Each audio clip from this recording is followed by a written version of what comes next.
Welcome to the Library of Graphic Literature, nestled away in a secret location in St. John's, Newfoundland. And I'm your host here for this evening to give you a tour here of the library. Now, let's come over here and we'll have a look, starting with, of course, my spinner rack. This actually came from a comic book store that I used to own.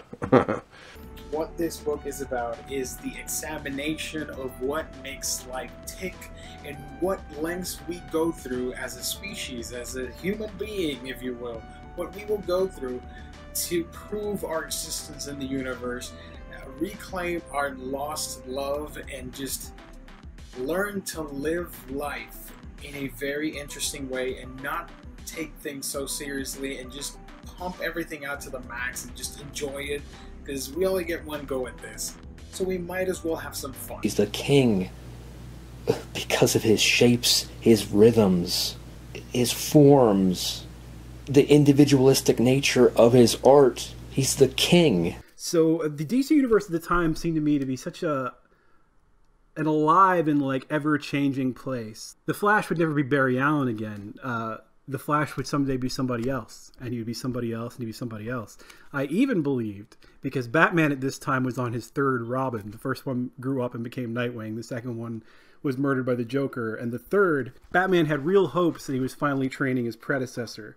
So I even believed that someday Tim Drake would become Batman. I didn't really understand the market side of things. I didn't get that Superman couldn't be blue forever.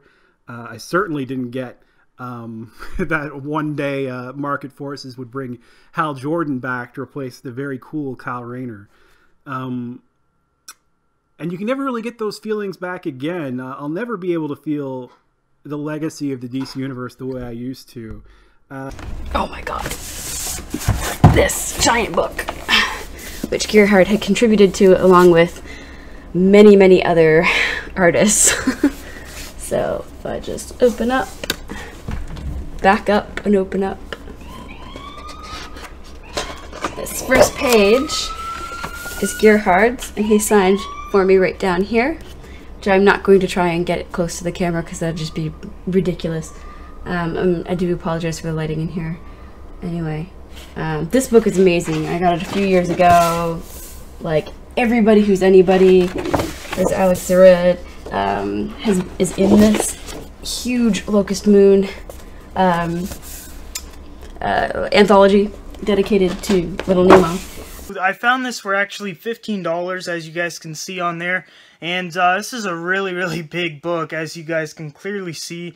Lots and lots of pages. An adult coloring book. This is the adult coloring book for I Hate Fairyland by Scotty Young.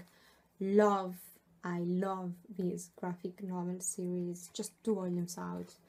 But the art, he's a cartoonist and you can see reflected in the art. I've already started coloring the first page. I think it's awesome.